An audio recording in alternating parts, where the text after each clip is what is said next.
فرشتے محو حیرت تھے۔ بوڑھا آسماں حیرت سے پلک جھپکنا بھول چکا تھا۔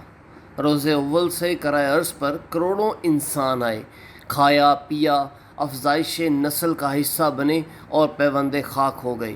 چشم فلک عشق و محبت کے ہزاروں مناظر دیکھ چکی، لیکن عشق الہی، تابع داری، جرت اور ثابت قدمی کا جو مظاہرہ آج دیکھ رہا تھا، یہ شاید پہلی اور آخری بار دیکھ رہا تھا۔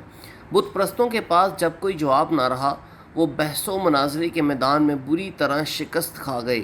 ان کے پاس کسی قسم کی دلیل باقی نہ رہی تو انہوں نے وہی پرانا زمانہ اور پرانا طریقہ اپنایا جو ہر سرکش شکست کھانے کے بعد اپناتا ہے۔ اس بار حق پرست، توحید پرست، بندہ خدا اور خدائے بزرگوں برتر کے عظیم عاشق حضرت ابراہیم کے لیے یہ سزا تجویز کی گئی کہ آپ کو آگ کے آلہ میں پھینک دیا جائے۔ اس کے لیے ایک بہت بڑا گڑھا بنایا گیا۔ بت پرستوں نے لکڑیاں جمع کرنا شروع کر دیں، حتیٰ کہ ان میں سے جب کوئی عورت بیمار ہوتی تو وہ یہ نظر مانتی کہ اگر وہ تندرست ہو گئی تو وہ حضرت ابراہیم کو جلانے کے لیے لکڑیاں اکٹھی کرے گی۔ پھر اس گڑھے کو لکڑیوں سے بھر دیا گیا اور آگ لگا دی گئی۔ اس آگ کو مسلسل کئی روز ہکایا گیا۔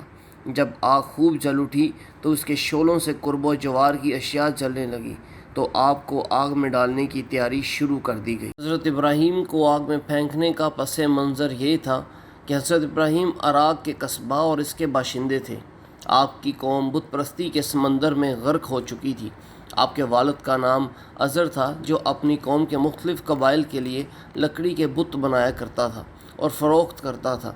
رب کائنات نے شروع سے ہی حضرت ابراہیم کو بصیرت اور رشد و ہدایت عطا فرمائی تھی، اور بھی بچپن سے یہ دیکھتے آ رہے تھے کہ ان کا باپ مورتیوں کو اپنے ہاتھ سے بناتا ہے، جس طرح چاہتا ہے بتوں کے ناک، کان، آنکھیں اور جسم تراشتا ہے، تو یہ خدا کیسے ہو سکتے ہیں؟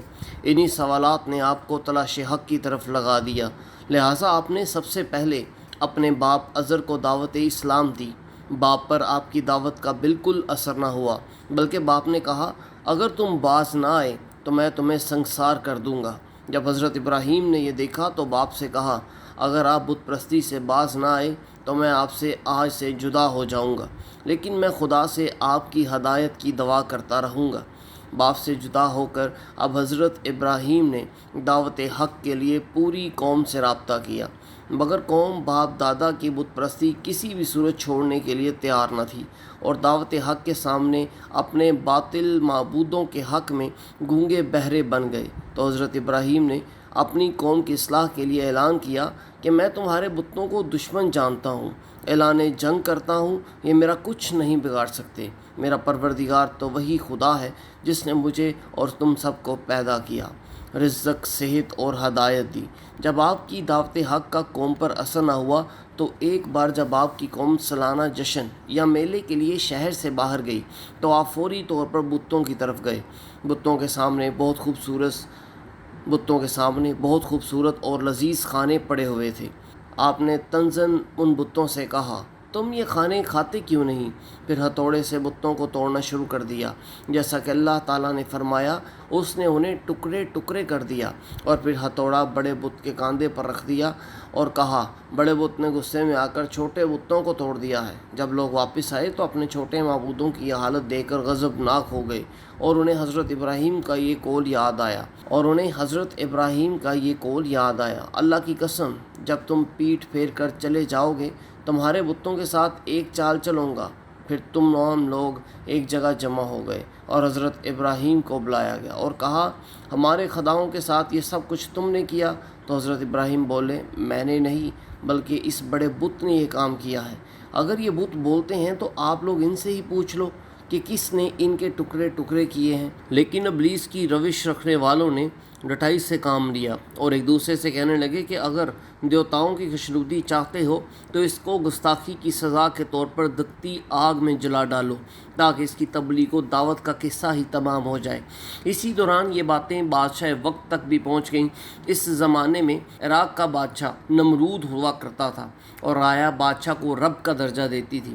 بادشاہ نے حکم دیا، حضرت ابراہیم کو اس کے دربار میں پیش کیا جائے۔ جب حضرت ابراہیم کو دربار لایا گیا تو بادشاہ نے کہا کہ تو باپ دادا کے دین کی مخالفت کیوں کرتا ہے اور مجھے رب ماننے سے انکار کیوں کرتا ہے؟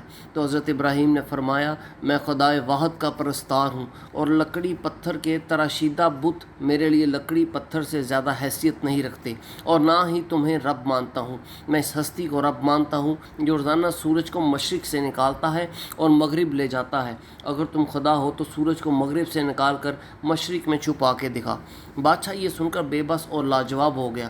بادشاہ وقت نے دلیل و براہین کی قوت کے مقابلے میں مساوی طاقت و استوار کا مظاہرہ شروع کر دیا اور آپ کو سزا کے طور پر آگ میں ڈالنے کا فیصلہ کیا۔